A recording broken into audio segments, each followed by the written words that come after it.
Do you own or run a business in Ipswich? This prime spot is now available to promote your business for a month, 6 months, or even a year.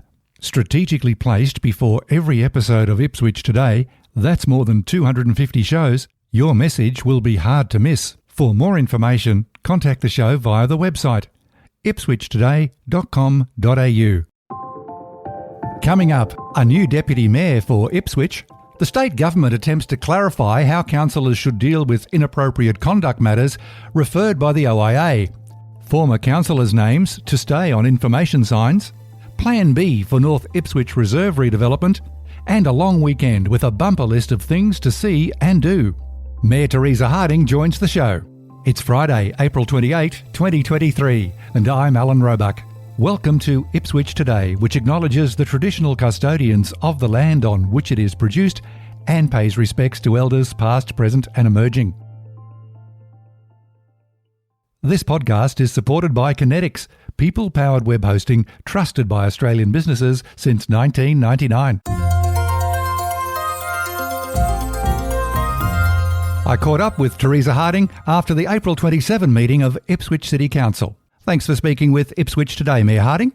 Oh, my pleasure, Alan, and thank you, listeners. We'll go to the end of the meeting first and start with the appointment of the Deputy Mayor, which ended up being Councillor Russell Milligan. All went through very smoothly, all in favour, but there were rumours before the meeting that it wasn't a done deal. Were there any other contenders?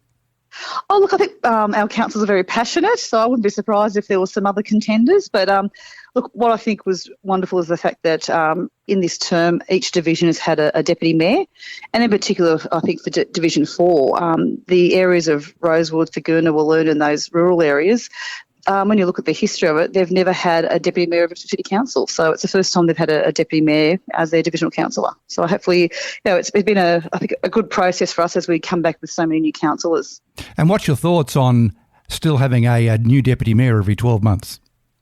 Oh, look, that'll be a decision for a future council. So the makeup of the council, it's a decision for the entire council. It's not just the purview of the mayor. So, the new council in next year will make that decision. Back to the start of the meeting, and you tabled a letter from Mike Kaiser, who's the Director-General of State Development, Infrastructure, Local Government and Planning. Not the longest department name in Queensland, but it's up there.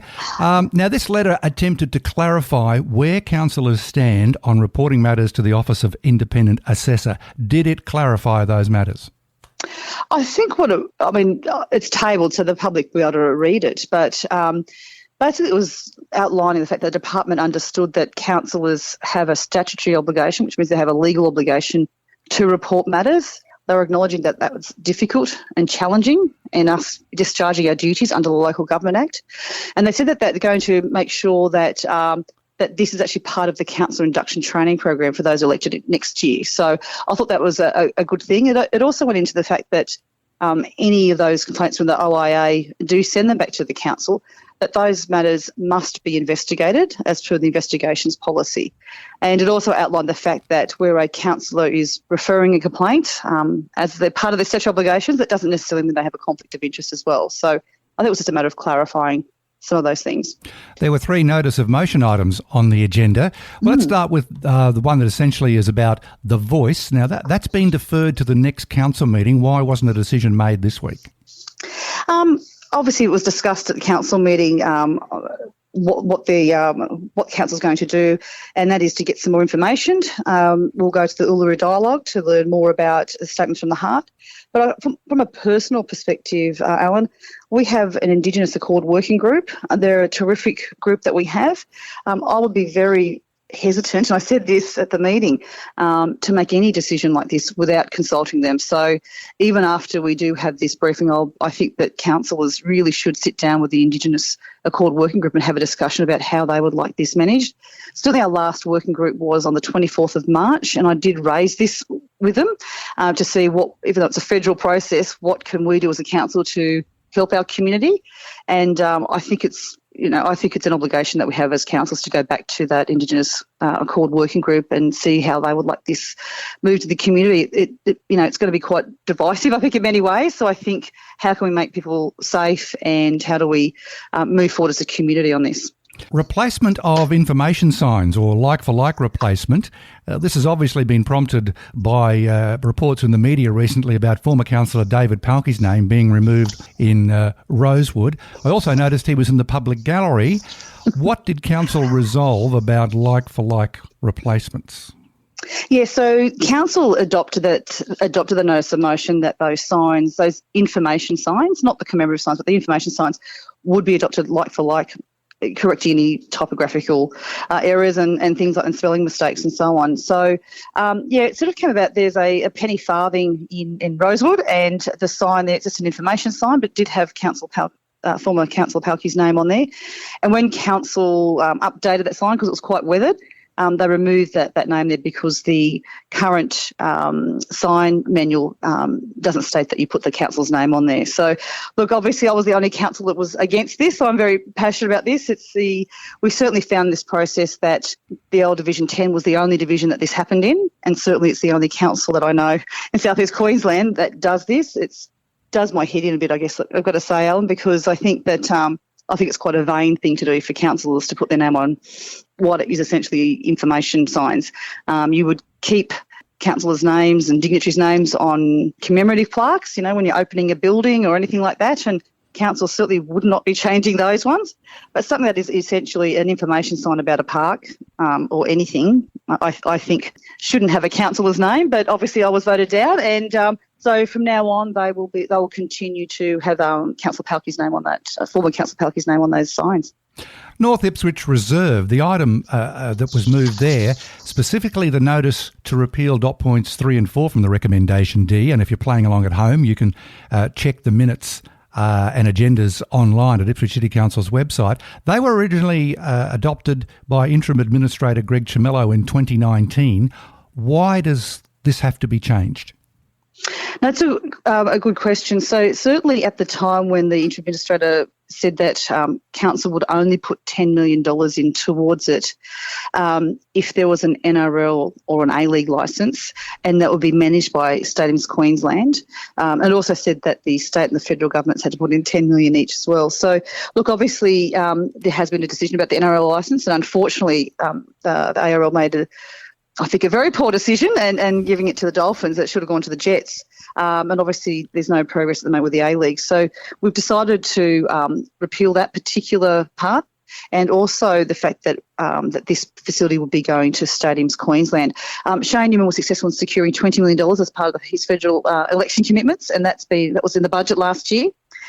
So I guess our plan for the North Ipswich Reserve is to do a staged upgrade. So we'll, rather than a big one-off $250 million to do a big stadium, we'll do that as a stage project. So it now opens the door for council potentially, but also we want to put some bit of pressure on the state government to make sure they cough up their $10 million as well to progress this. So just to be clear on that, Shane Newman secured $20 million. Yes. So that just sits off to one side at the moment before plans are drawn up, or are you going to try and secure some extra money? No, we'll be progressing. And I think we met earlier this year with Shane and Jets and a lot of other stakeholders, Rugby League Ipswich and so on. The plan is to do something similar to, at Brighton Homes Arena, you've got the stand there with the broadcast and the change rooms underneath. Yes. So the plan is to probably build about 3 of those along the way. So we'll use, of that $20 million, about $7 million will be spent on the lights upgrade. So they'll have to have brand new poles and a light upgrade, and then spend the rest of the money on that particular stand, as well as, which will have the broadcast ability as well as the change rooms. So we'll just sort of build that as we go. I think the days of us getting, I don't want to hold my breath for getting $250 million for this when all levels of government are in debt, but I think this is a practical way to make sure that we do have, a facility there that can broadcast, and we'll be able to attract NRL games as well as get the benefits locally. Moving on to a couple of other reports on the council meeting this month. The Ipswich Central Redevelopment Committee. I heard you mention Park and Pose. What is Park and Pose, Mayor Harding? Thank you, Alan. I will be tending, but I won't have my car there and posing. But look, obviously Plains, Trains and Autos, it's 3rd year this year, and we try to tap into what's happening locally. We know we've got on Friday the Australian Superbike Championships at Queensland Raceways. On Sunday we have the Auto Spectacular on. So tapping into that, on Saturday we have the at the Queensland Workshops Museum, we'll be having a huge day there, and the super wants to be flying over and so on. But look, after the big day at the Workshops Museum, we're encouraging people to come down. We're working with Ipswich muscle cars. They'll be lining up their vehicles there and their cars with the owners as well. And we're doing a park and pose. So if you'd like to see some really great muscle cars and other cars, come on down to Toolmill Place on Saturday night from 5:30 to 8.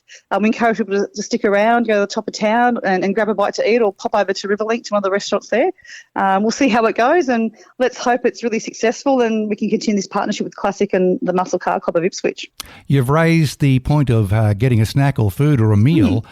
Food trucks in Nicholas Street / Toolmill Place, they have their fans and detractors. The detractors are mainly existing businesses in the surrounding streets that sell food who think that they might be losing money because of it. What is your view on having food trucks in Nicholas Street?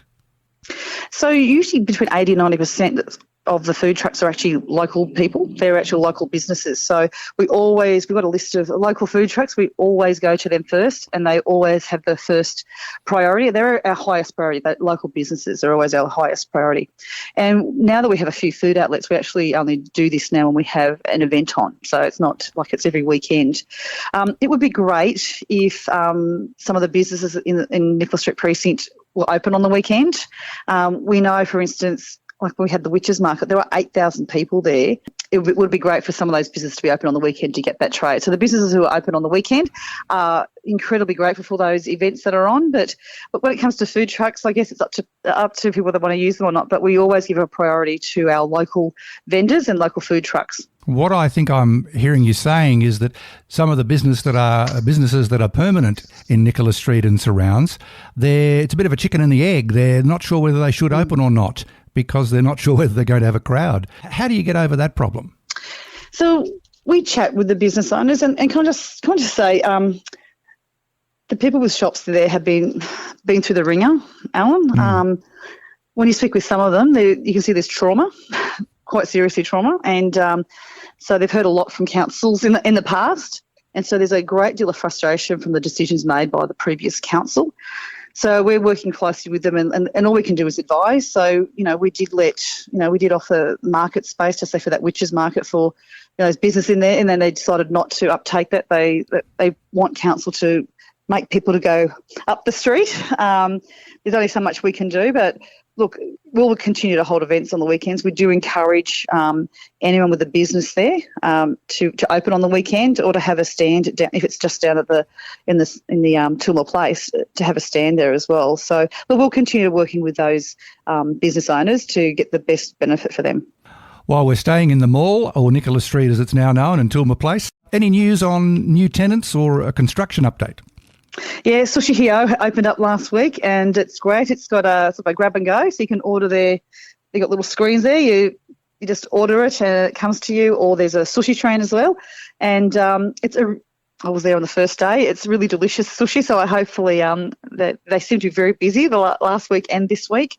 Bun Bun Bao, which is Chinese cuisine, is opening very soon, and also Aesthetica, which is a beauty salon, is also opening soon. So they're doing their fit out. Obviously, council doesn't get involved with that because they organise their own fit out and pay for that themselves. So I guess we're just supporting them. There's a lot of supply chain constraints and construction constraints, so we're looking forward to them opening soon. There was also a report from a council officer giving some detail about unexpected construction issues where the cinemas are being reconstructed. What's the situation there? Yes, as obviously it's an older building, there's been a few issues with that building as we get it ready. As a council is the landlord, so we have to make sure that the building is safe. We have to make sure that there was issues with drainage that had fallen in. There were about 5 different levels of flooring in there, and we also have to make sure that the air conditioning is working as well. So there've been a few unforeseen issues come up, and I think that'll probably come back to council in another council report soon. So they're just quantifying what that is. From the CEO's report, it lists the partial reopening of Riverheart Parklands, which you've talked about previously. It's still only just the main pathway through original stage 1. Is council giving any priority to getting the lights on or getting the upper paths open? What's happening? Yeah, we are, but obviously we're at the mercy of the supply chain as well. So we're obviously doing the assessment on the boardwalk is really important, but the main thing is, I guess, we opened up that the walkway there, the concrete walkway, so people can use it now. And Colleges Crossing will actually open a day earlier. It'll actually open on Saturday for that partial opening as well, just in that bottom part of Colleges Crossing, so people will start to use it. And again, that area has no electricity, and so there's no lights, no toilets, and so on. So, but it will be open for people to use during the day. What about the public feedback on Colleges Crossing? Are you getting some good ideas? Can I say we had over 600 people put in written feedback, which I think is tremendous. It shows how much people love Colleges Crossing. We had lots of great feedback. Basically, 80% of the residents have asked for all that back to basics. So there was an understanding that this area will flood again. We all pay taxes, and every time that happens, it costs us a lot of money. So residents are saying that they would like back to basics. The 20% that didn't want it are very keen to having a good playgrounds near where the food trucks or whatever will happen there. So we're working on that now, and council will be coming out with a report, and we'll do some design work and get back to the community. Staying with the CEO's report to council, the electoral arrangement review has happened, and that's undertaken by a state body. And it's been decided that the multi-member divisions will hang around for another 4 years from 2024. What's your view on the multi-member divisions from the Mayor's chair? Look, I was, council had an official view that we went forward to say that we wanted to change that to either 10 individual divisions or, 5 two-councillor divisions. I guess it comes down to look at the councillors' workload. I guess in the past, the councillors had about 16,000 residents each to sort of look after. And at the moment, you've got 2 councillors looking after over 60,000 residents in each division because of the population growth and fewer divisions. And so, Division 1, you've got people from Redbank Plains. Their council also looks after people in Grantchester. Same on the north side, but people who, Kate and Russell look after everyone from Barrellan Point through to Rosewood and North Ipswich and Brassel. So most people expect both their councils to attend every single event. I think there was a view that the councils could divide and conquer and sort of share things, but the community do expect the councils to attend every event, and it does get challenging, especially dealing with issues as well. So we're trying to find an efficient way of how do we represent our residents and properly. Let's talk about flood recovery. We've mentioned Colleges Crossing and Riverheart Parklands. What other work needs to be done to complete flood repairs across the city? Roads, but also clubhouses. So we're still working through parks and clubhouses. We still have a number of clubhouses that need to be built back to where they are, and so that's our big process. I encourage residents to go to Ipswich City Council and look up the flood recovery map. We have all the works listed there. There's over 500 projects there, and we're more than a third of the way through. As well as we've got another report there which shows how each project is progressing as well, so and how much it's costing. So it is just one of those things. We put things out to the market, and sometimes people respond to the tenders, other times they don't, and we're just sort of wanting to get all that work done by the middle of next year. We're recording this interview leading into another long weekend, and you've mentioned planes, trains and autos and the super bikes. But let's look ahead a couple of weeks. Mother's Day is coming up on Sunday, May 14, and this has been a very successful program, so obviously that's why you're keeping it going. Trees for Mum, what will be happening on Mother's Day? Oh, look, it is really popular, and it's nice to see that people are always thinking of their mum. So Mother's Day is on Sunday the 14th of May. So we'll certainly have native trees available for free for people to, for Mother's Day. And I guess it's a great way for families to come together. It's also good for our environment as well to build this. And people pay their rates. It's good that they get that benefit as well.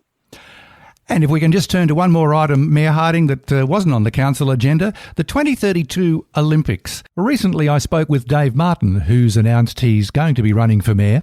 He stated there were going to be no Olympic events in Ipswich. What's your understanding of any Olympic events in Ipswich? Look, the hosting agreement, so that's a good question. The hosting agreement between council, state, federal governments, but also with the International Olympic Committee, stated that they actually called it the Ipswich Stadium because it hadn't been named then, but obviously the Brighton Homes Arena is an Olympic venue, so that's locked in and signed by the International Olympics Committee, and the modern pentathlon will be there. So for that to change, that would mean that the state, the federal governments and the International Olympics Committee have made a decision. So that would be a very public process, and I can tell you now I'd be jumping up and down. So that's locked in by that hosting agreement. So, like I said, any changes to that would require a change by the International Olympics Committee, the federal government and the state government, and I'd be very disappointed if they did that. Mayor Teresa Harding, we'll leave it there. Thank you so much for speaking with Ipswich Today. Thanks, Alan.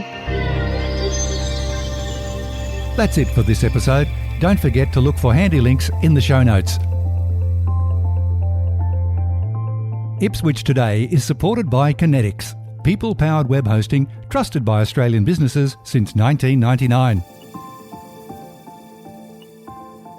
This podcast is also listener-supported.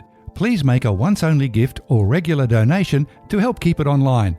Just go to ipswichtoday.com.au and click the donate button on the homepage to make a payment through PayPal.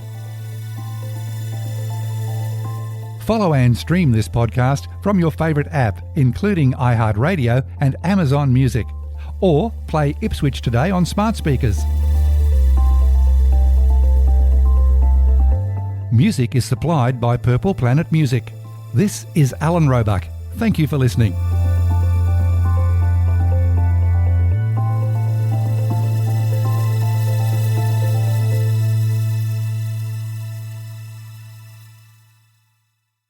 Ipswich Today can now place your business name right here. It's a new service now available. For more information, contact the show via the website ipswichtoday.com.au.